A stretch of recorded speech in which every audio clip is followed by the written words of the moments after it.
Hi, everyone, and welcome back to My Movie Story. I'm your host, Brian. This is the podcast where we talk to everyday people from all walks of life about three special movies. Those movies being their number one all-time favorite or one of their favorites, a film that was life-changing for them or changed their perspective on life or people or the world. So something really profound in that way. And then one film that they think everyone must see in their lifetime. So it could be one of the well-known classics, or it could be one you've never heard of. So it's really up to the guest and what their films are. And my guest today is Anne Feustel from Colorado. And Anne is a writer. She's also a business owner, an editor, a proofreader, a data entry tech, and a transcriber. So she's a busy person, as you can see. And she's Anne's also struggled with her own mental health issues in the past, and she feels called to really be an advocate for others who have had some of the same challenges in life. And her take on movies, and I guess the theme of the movies we're going to talk about today is films that are good for your mental health, which is a really, really smart way to watch a film, I think. And absolutely, they're great for your mental health. I couldn't agree more. And she's actually written a book, that book being called Our Favorite Movies, How Films Affect Our Mental Health, where she talks about certain films. And some of those films are featured in our podcast episode today. So without further ado, Anne, welcome to My Movie Story. How are you today?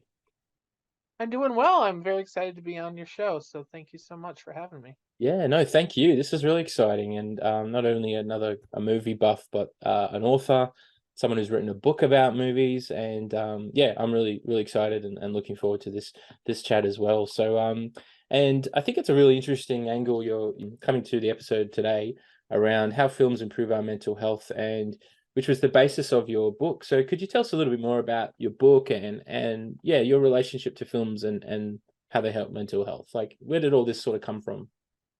Sure. So movies have always been there for me. They've always helped me with my mental health. And I've been dealing with uh, bipolar disorder and generalized anxiety disorder for decades. Been dealing with depression and anxiety since I was a little kid. So I've always gone to movies to help me through life. I'm in therapy. I take medication.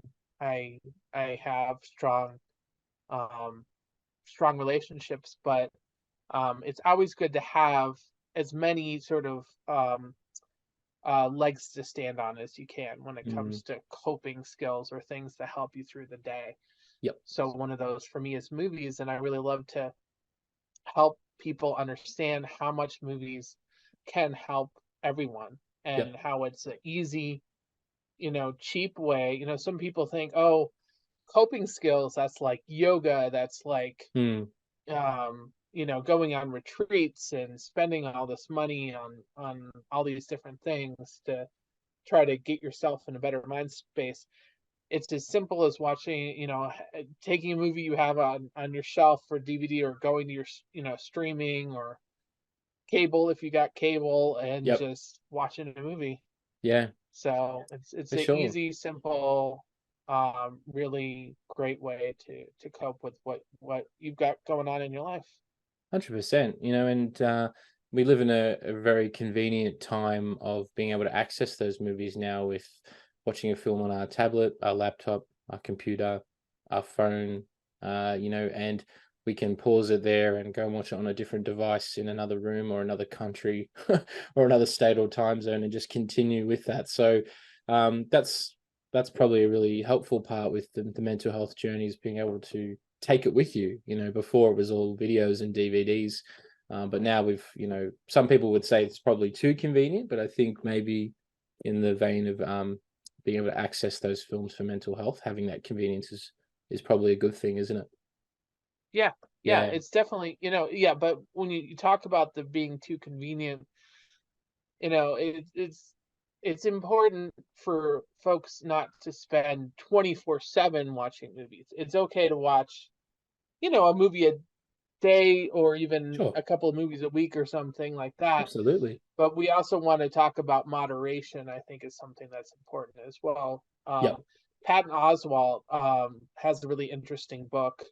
If you know the comedian Patton Oswalt at all. No, I haven't heard of that comedian. No.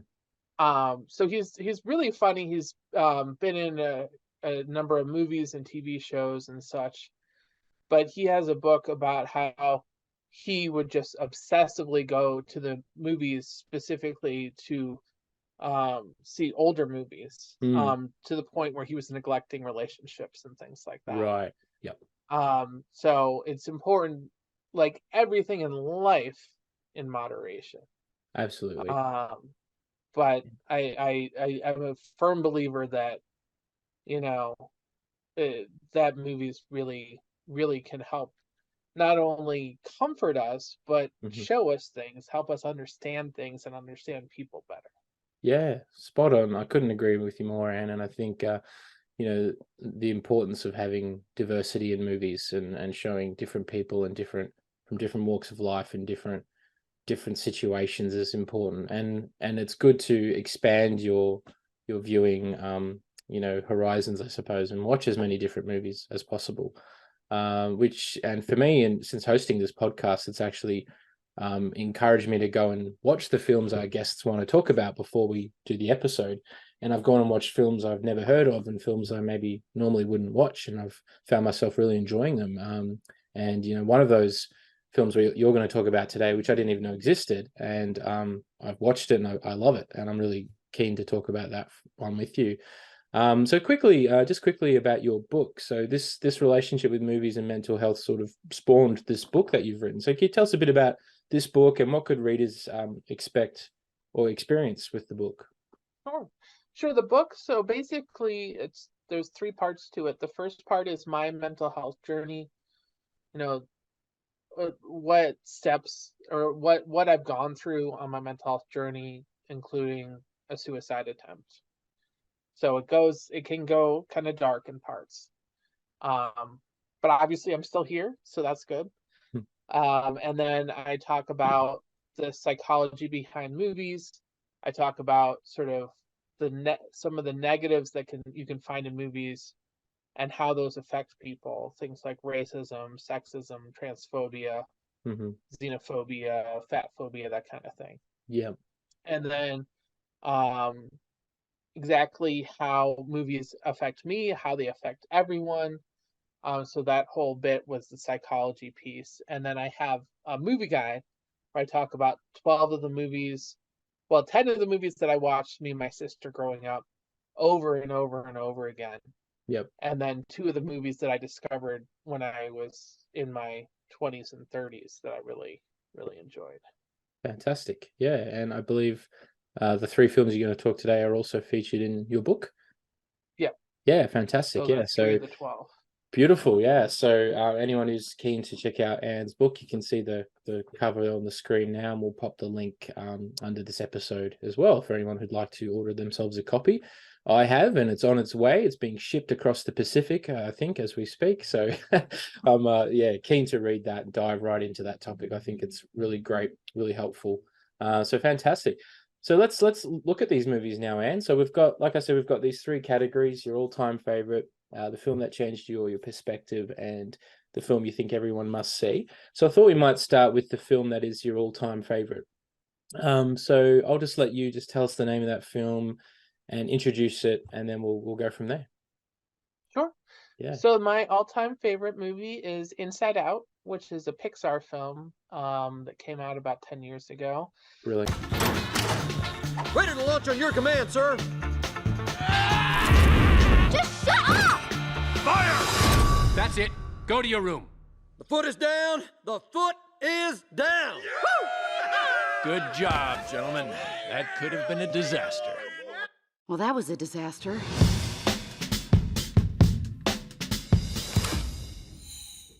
Come, fly with me, cachinha.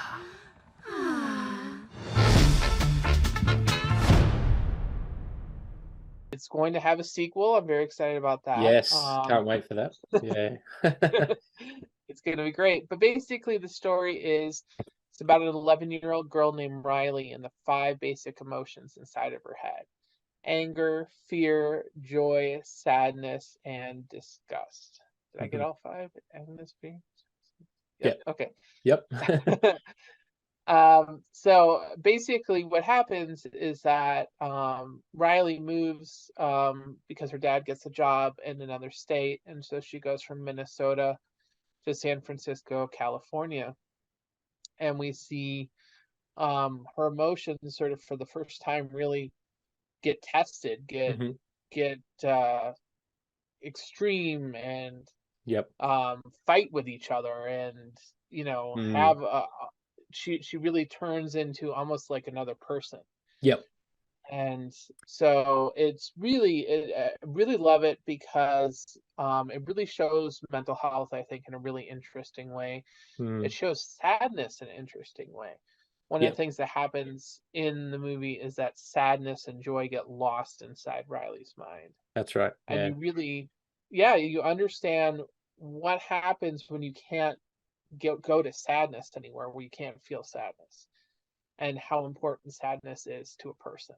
Because Yep. everybody realizes how important joy and happiness are.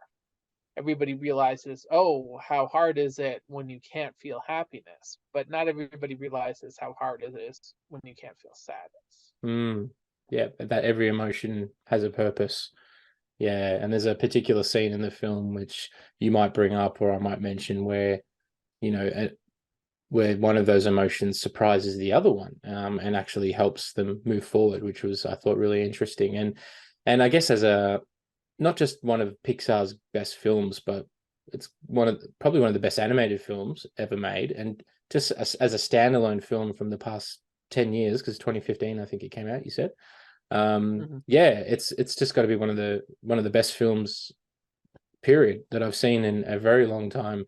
Yeah, so um what do you think was sort of the agenda of the film? Do you think was it just to picturize, the inside of a girl's head and the emotions, or was it trying to say something else? Like, I mean, there's a lot going on in this film, obviously. So, what else do you take away from it? What makes it such a standout film? Well, I know that the one of the directors, Pete Docter, I believe is his name, um, he wanted to make the film because of the experience that he had with his daughter, who around 11 or so, started having these sort of strong feeling of sadness and anger and fear, and he wanted to sort of try to understand her better. And I think he wanted to help families understand children, and what they're going through Hmm. around this age. Yep. So Yep. that was a big part of it, I think. Yep. For You sure. know, they're trying, I think they want to show mental health in a positive light. Hmm.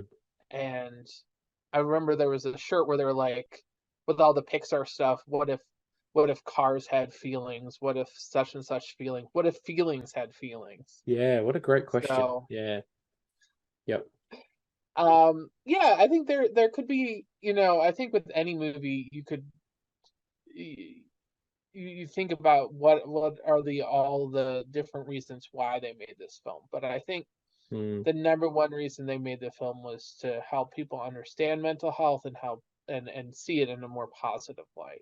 Yeah, 100%. Yeah, and it does that very well, and also still works within the parameters of being an animated film, where it's comical and it's colorful and it's imaginative. So it like, for example, when they start to wander around Riley's mind and she's asleep, and they go into like the dream factory, and it's like a movie studio, and you've got the posters saying falling and teeth dropping out, and you're just watching it thinking like, oh my god, like I can relate so much to this, and each character, I mean, obviously it's at Riley's journey, but the characters that are her emotions all go through their own journey, most of all joy and sadness. So can you comment a little bit on joy and sadness, and how do they, I guess, change and help each other, and clash along the way, like, because obviously their journey is really crucial to what's going on. So yeah, what are your thoughts on that, the joy and sadness relationship? Sure.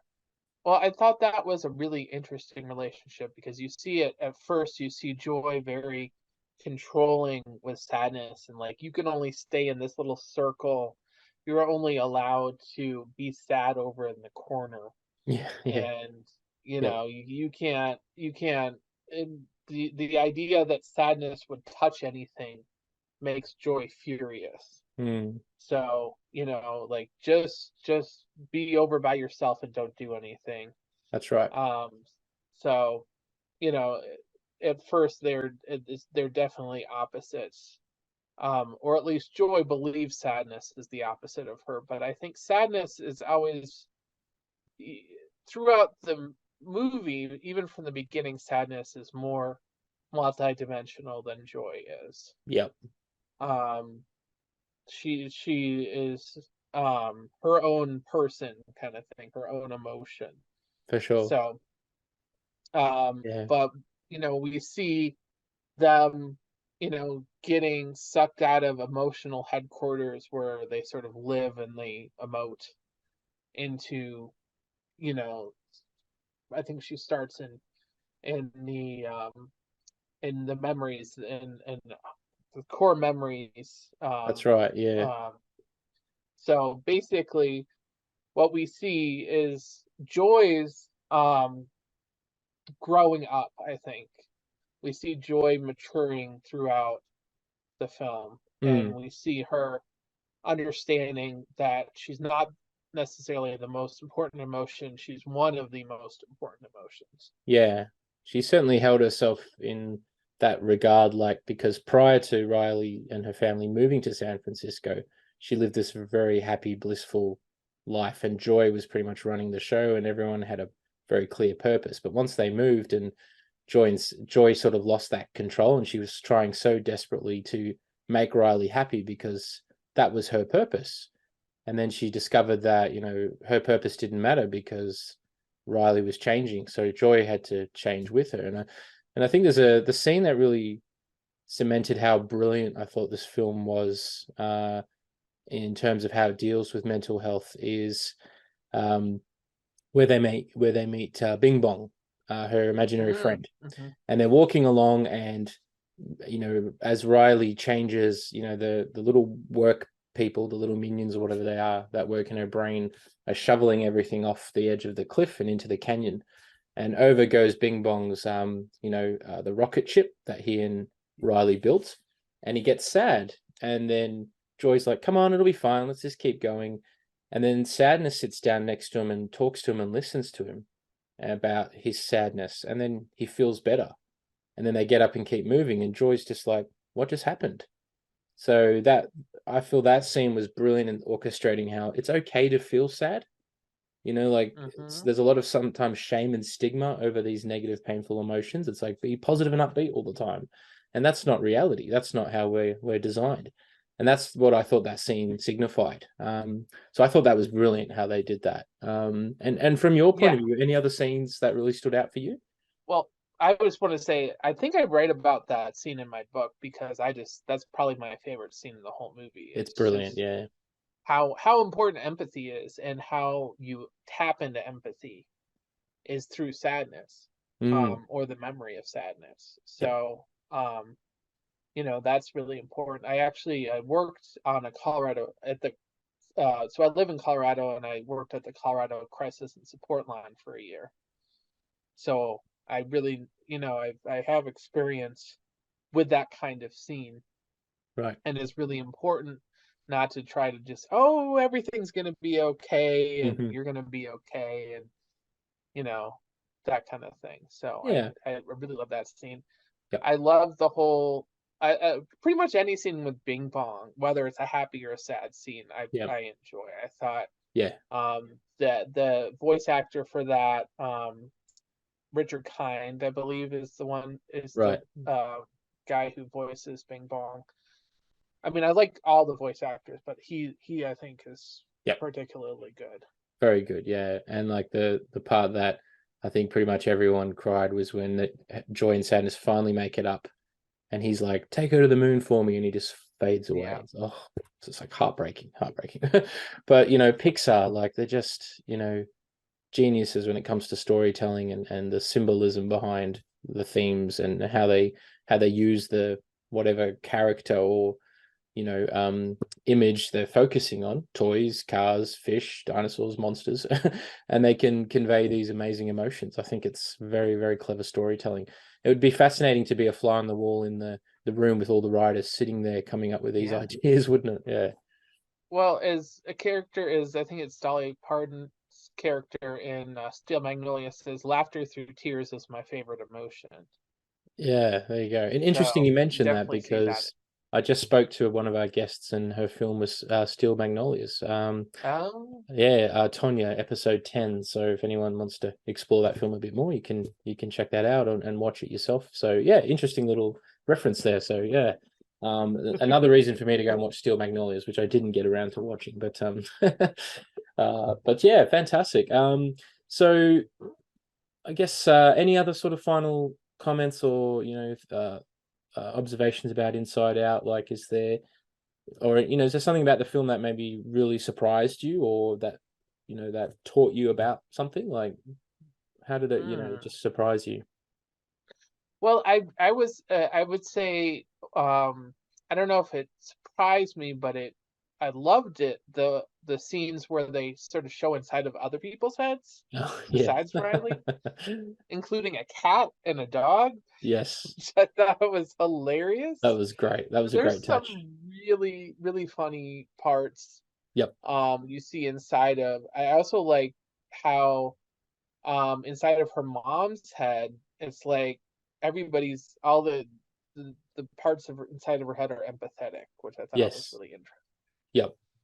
And inside the And dad, they're also all the like whole thing angry with and the gruff, and yeah, yeah, her dad, yeah, he's got that gruffness to him, for sure. and the helicopter pilot that keeps showing up and the mom's and then the teacher's head, I thought was kind of funny. Yeah, yeah. I think my favorite Um, was at the end where she meets the boy at the hockey game, and he's like, and it's like, girl, girl, girl, girl. The alarm's going off, and they're all like, like just I cracked up laughing. That was brilliant. yeah. So yeah, and the sequel is coming at some point. We don't know yet if it's a year after this one or Riley as a teenager. We just don't know. Pixar tend to have different timelines with their sequels. But yeah, what would you like to see in the sequel, or what are you like hoping for? Well, I'm hoping that sadness has another big part to play. Yeah. That would be great. Hmm. I'm in, my other than sadness and joy, I would like to see more of fear. I think Hmm. I'm a big Bill Hader fan, who's the voice actor who played Yep. Fear. Oh, he was great, And wasn't I he? think he's hilarious. Yeah.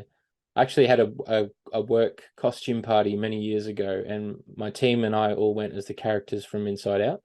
And it was perfect because the characters we played almost matched our looks and our personalities.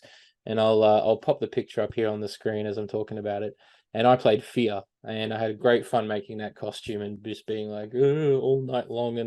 And the girl from our staff who was Sadness, she had sort of the short hair and the glasses, and the girl who played Joy is naturally this really happy person. So it was just perfect. Like everyone fitted their characters perfectly. It was really fun channeling Fear for a night, and I had purple face paint on. It was great. So I highly Cool. recommend dressing up as one of those characters. It was good fun. Fantastic. I've actually dressed up as sadness once. It didn't turn out so great. I looked a little weird, but I have dressed up as sadness. Brilliant, brilliant. All right, brilliant. Oh, well, Inside Out. Look, I think most people who are watching this have seen it, and if they haven't, you owe it to yourself to discover this film, and it will just make you laugh, make you cry, make you think. It's just brilliant in every way. And granted, they've taken some time to do the sequel. Hopefully, it'll be just as good, if not better. Sort of like a Toy Story 2 or 3. You know how they just kept getting better and better. So fantastic. All right. Well, we might jump into the next movie, and we'll keep rolling, Anne. So this next one is the film that changed you or your perspective on life or some aspects. So I'll let you tell us what that is. And I'm really grateful that you introduced this film to me, and I watched it and really enjoyed it. Made me think of another film from the early 90s called Heart and Souls, which I really liked. This was obviously very different, but kind of in that similar sort of vein, I guess. But anyway, I'll let you tell us what is this film and what's it all about. Sure. So, Defending Your Life is a film written, directed, and starring Albert Brooks. So I'm on trial for being afraid. Well, first of all, I don't like to call it a trial. Second of all, yes. If you see one movie before you die... I love you! I love you! This is damn exciting stuff. See, defending your life. Most people love it. Some it makes nauseous. Don't worry about it. Who some might have seen him as or heard his voice in the Finding Nemo movies as the dad. That's right, yeah. And then it co-stars Meryl Streep. And basically, Albert Brooks's character is driving a car and he gets into an accident and he dies. He goes to the afterlife. In the afterlife, you go on trial to determine whether you are reincarnated or whether you go on to the next level, which they never make entirely clear if that means heaven or another realm or what exactly the next level is. Yeah. So we see that the Albert Brooks character was a very fearful person throughout his life.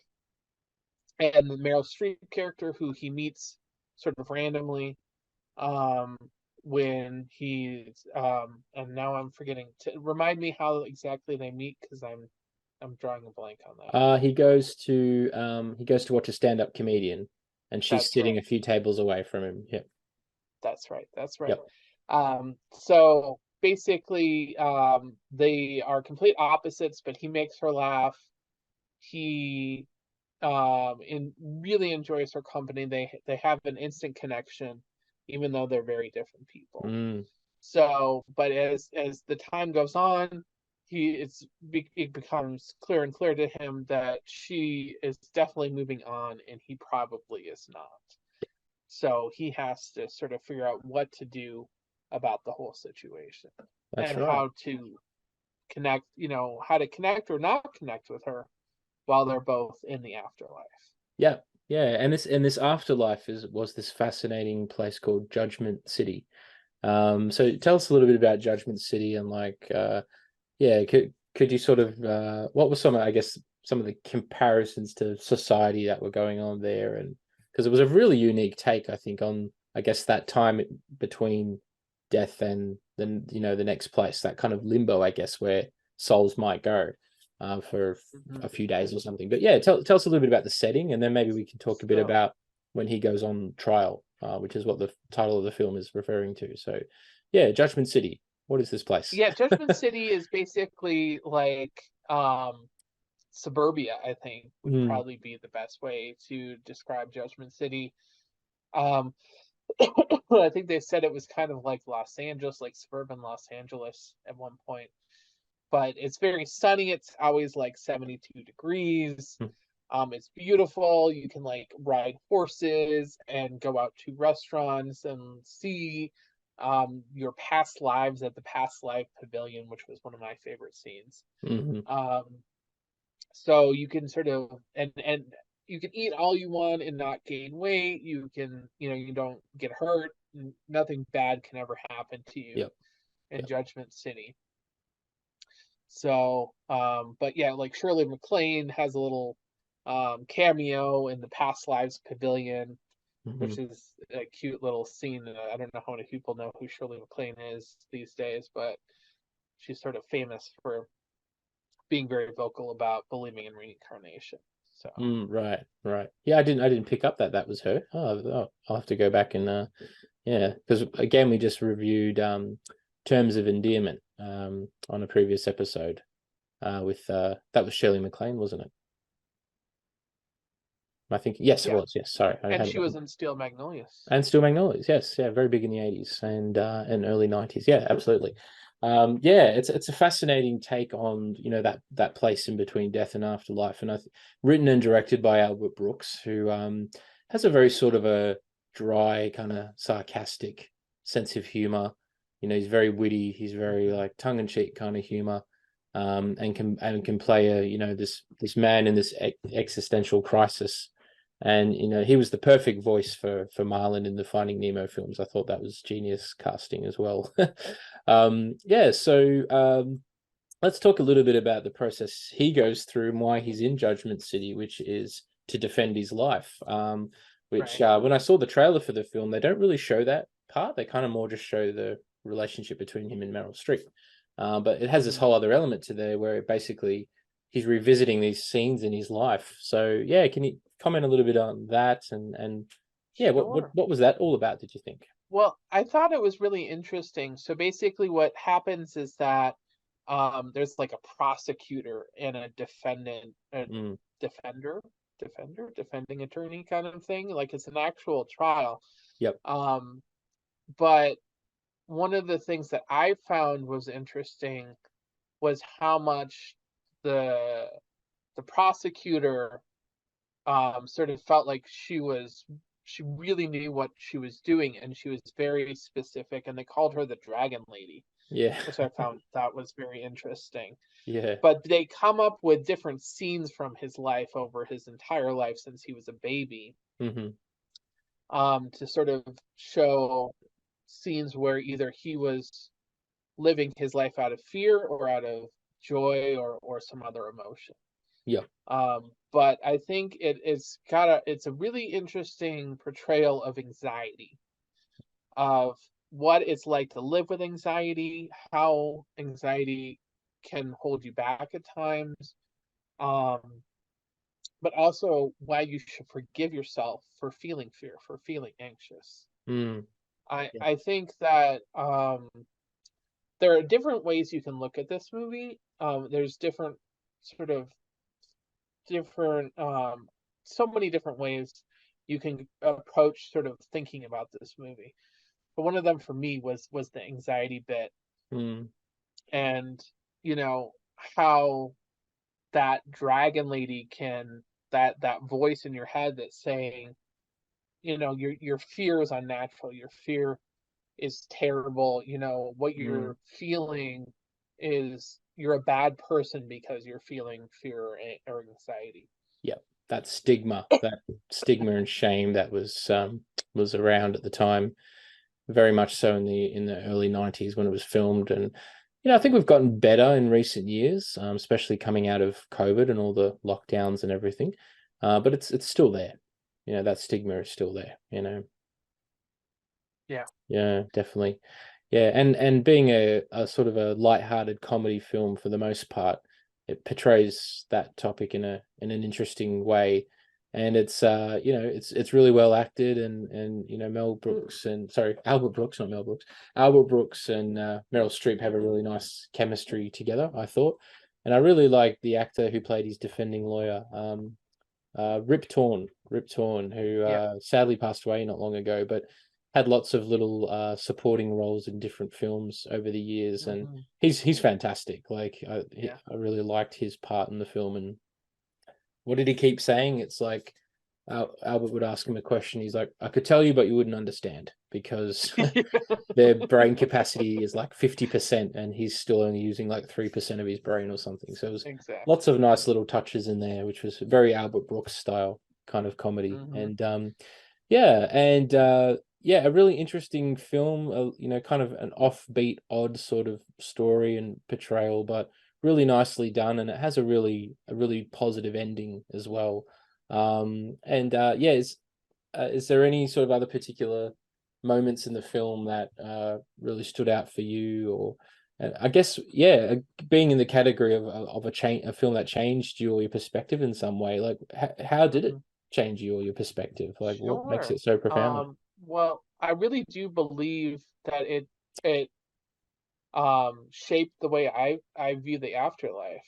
I mean, Mm, I know this isn't exactly the I won't go too much into it, but I really do feel that, you know, what happens after we die is something that happened, that like something like this movie. I think that um we are our lives are looked at and we determine where we go next. mm. So Yeah, I liked that it take. definitely. I had that sort of thought when I was watching as well. I'm like, maybe there is that little limbo right after we pass away, like where we sort of examine our life and we kind of are given maybe sort of a choice of what will that next stage look like for us. It was a really interesting idea. There's other films obviously that explore the afterlife. The one that came to mind when I was watching this was the Robin Williams one, What Dreams May Come. Did you ever see that one? Yes. Yeah, Great. very heavy film, quite depressing, but visually stunning, like where it's all the paintings that his wife had painted, and it's all like these artistic realms that he goes into looking for his wife and everything. So that was interesting, and another one which is about the lead up to death, Meet Joe Black, which is another good one as well. Which is one of my personal favorites. But yeah, again, like this film was really funny. It's lighthearted. It's not too heavy given the subject matter. It's clever. It's entertaining, and the sort of like when he first dies and they're kind of wheeling him out on the wheelchair and everyone's just kind of like these sort of zombies, and it takes them a while to kind of wake up and realize what's going on.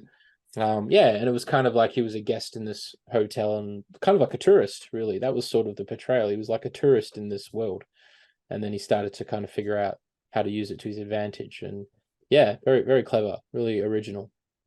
I think it also yeah. sort of changed my mind about living with anxiety. How can you live with anxiety? As I watched it over the years, the fact that you can live with anxiety and even find ways to overcome it and find ways to help to work with it in your life, Yes. to use it in different ways.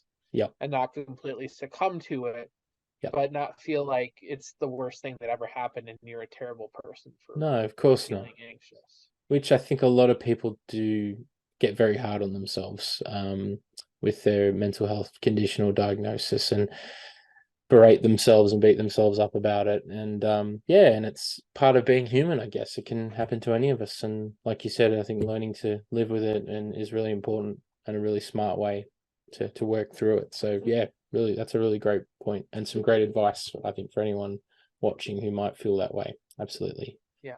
Okay, so for your final film, Anne, we're kind of changing genres. We've gone from sort of an animated film set in a girl's mind, a romantic comedy set in the afterlife, and now something very, very different. I saw this film as a kid. I have very vague, foggy memories of it. So treat me like I've never seen it, and tell us all about it. What's this film? Sure. Okay, well, it is The Princess Bride, which I believe everybody should see in their lifetime. Yep. Bye-bye, boys. Have fun storming the castle. It's more entertaining. What's the difference? We've got him. Think it'll work? It would take a miracle. Goodbye. It's a story of love, a tale of adventure. It's as real as the feelings you feel. We're kissing again. Someday you may not mind so much. The Princess Bride. Not just your basic, average, everyday, ordinary, run-of-the-mill, ho-hum fairy tale. And I think a lot of people have seen it in their lifetimes already, so but I will treat it like everybody has not seen it. Right. So basically, The Princess Bride is the story of a group of people in this sort of magical land, where so we start with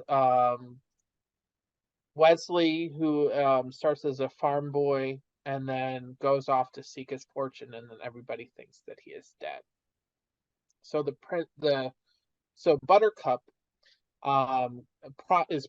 promises to marry a prince who ends up being evil, and he is trying to kill her. So Wesley comes to try to save her from being killed by a swordsman and a Spaniard named, what is the Spaniard's name? Indigo Montoya.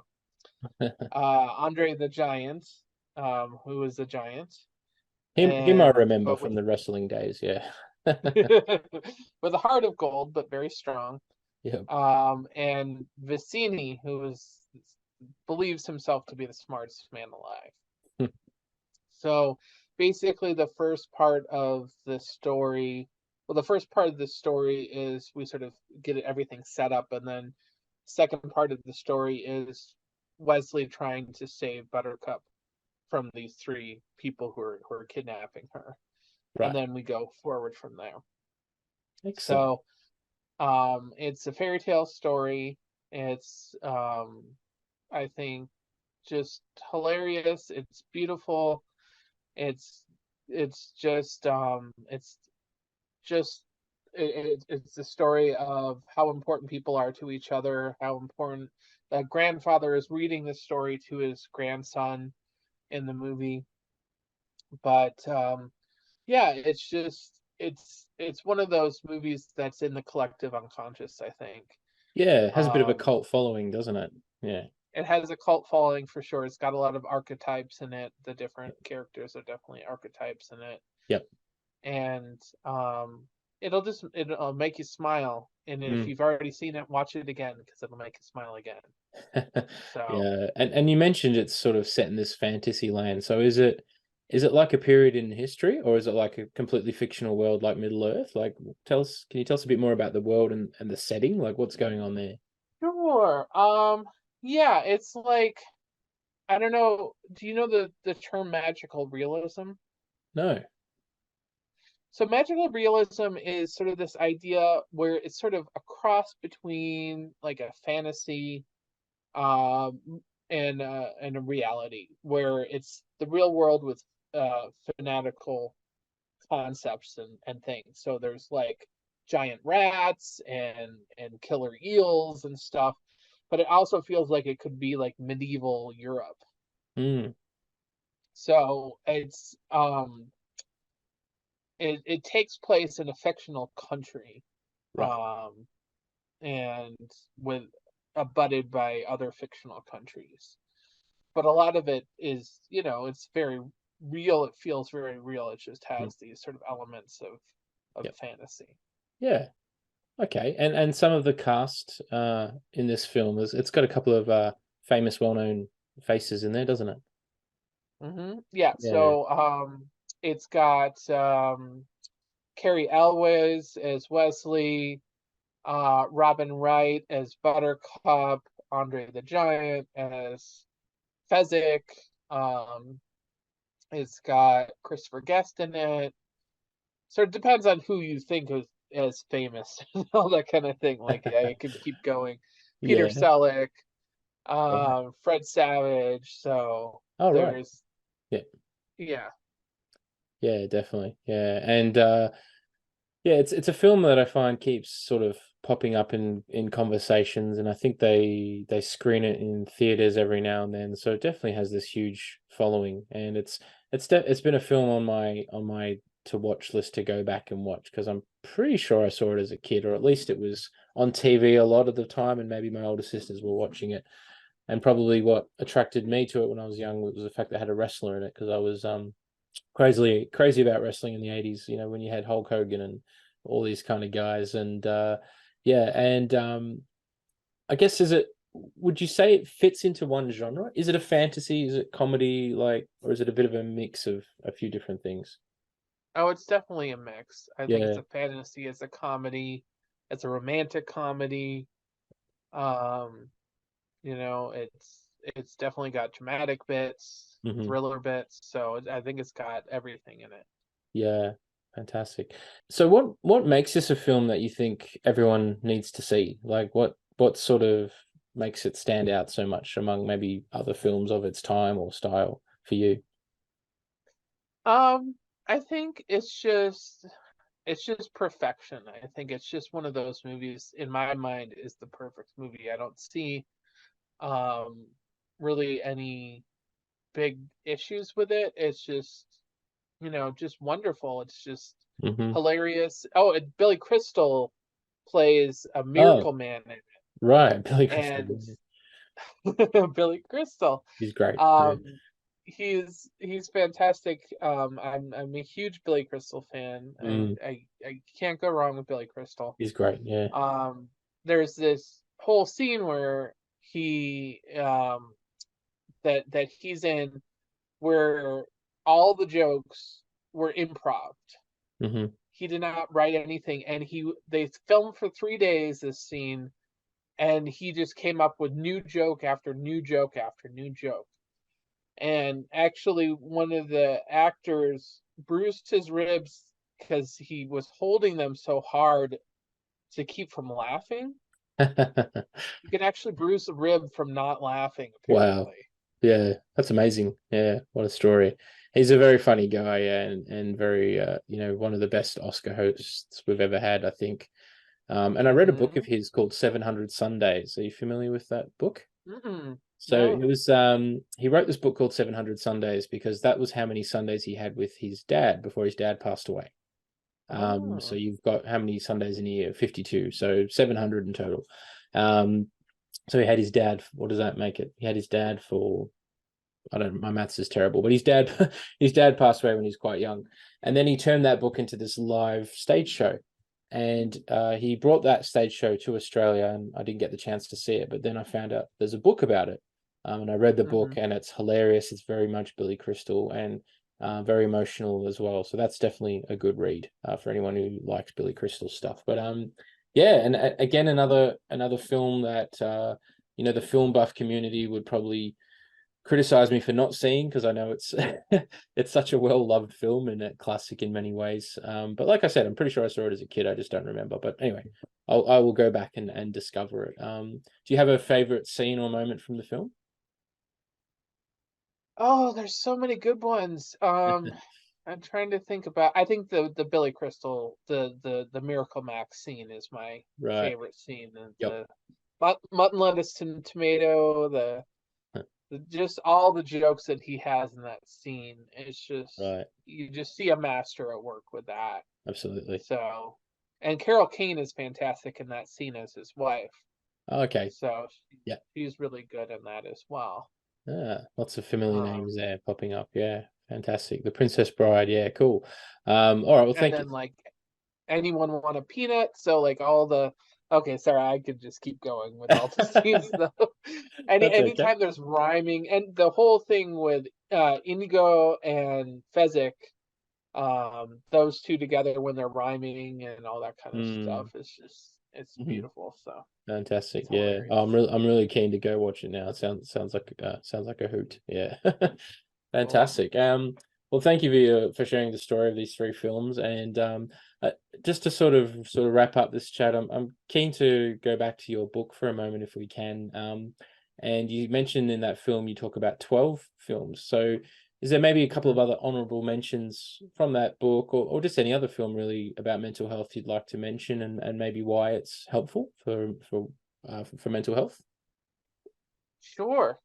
So basically, I'm trying to think. So I tie all the movies that I talk about in the book to mental health. It doesn't necessarily mean like The Princess Bride is not about mental health, but I tie it to mental health. But I'm Yeah. trying to think. Um, one of them is that you can tie to mental health that I have in the book is Eternal Sunshine of the Spotless Mind. Oh, yeah. So good. Brilliant. So that one definitely talks about what it's like to be depressed, what it's like to be manic, what it's like to be anxious, what it's like to feel like you don't belong. Yep. Dealing with the That one, breakup and everything. Yeah. yeah, Yeah, that's dealing a with the breakup. Yeah. fantastic film. Fantastic film. Yeah. Hopefully it'll pop up on this podcast at some point. We've had it mentioned already. So yeah, we'll see. Yeah.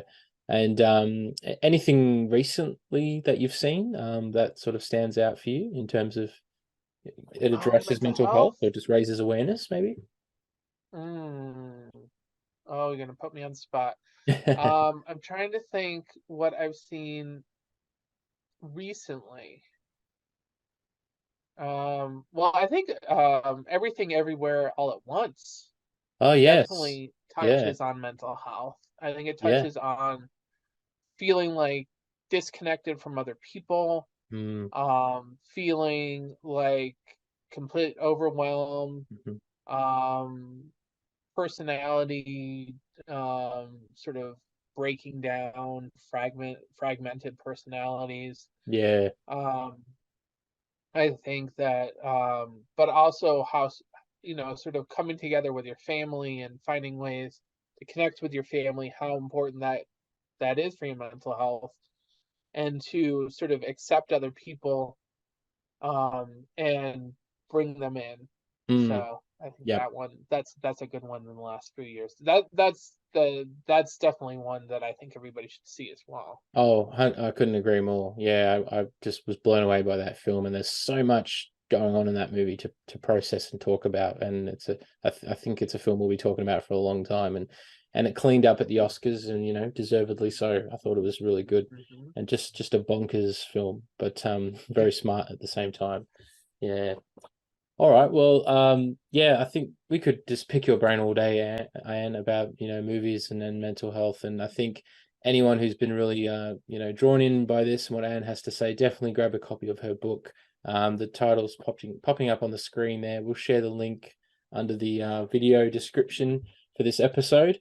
And I can't wait to get my copy, and I'm going to devour it. And it'd be great to maybe have you on the show again in the future and talk about some other films, because I think we could just talk about films for a long time. So, but this has been great. It's been a really great conversation. Thanks for sharing your story and your insight on these films and on mental health. And just, if I can say, it's a topic that we can't talk about enough, I think. And it's always evolving, it's always changing, and there's new experiences and things happening in the world that trigger off mental health, and it can happen to anyone. I think we've seen that in the past few years, that we've all had our own experience of it. And if anyone's not quite ready to talk openly about it yet, you've got maybe a few films here you can turn to that might help you start to process some of those thoughts. And I think that's a great thing to have in your arsenal, is have some films that you can just put on and make you feel better, make you feel like you're not alone. And that you can start to deal with stuff. And I think it's a really great perspective that you've got on films and mental health. So thank you for bringing it to My Movie Story. This has been a really great chat, and hopefully it's been helpful for people watching who might be experiencing some difficult times. The magic of the movies, they're there to help us feel good. So chuck on a movie. For sure. All right. Well, thank you, Anne, again for being on the show. It's been a pleasure speaking with you, and thank you for your time. Thank you. I really had a good time, and I'm really glad that we can get the message out about how important movies are to mental health. 100%. Couldn't agree more. Okay. Take care. You too. If this episode has raised any thoughts or feelings of concern for you regarding your mental health and well-being, help is always available. You can reach out to the following services anytime. In Australia, call Lifeline on 131114. In the USA, call the Suicide and Crisis Lifeline 988. And in the UK, text SHOUT to 85258.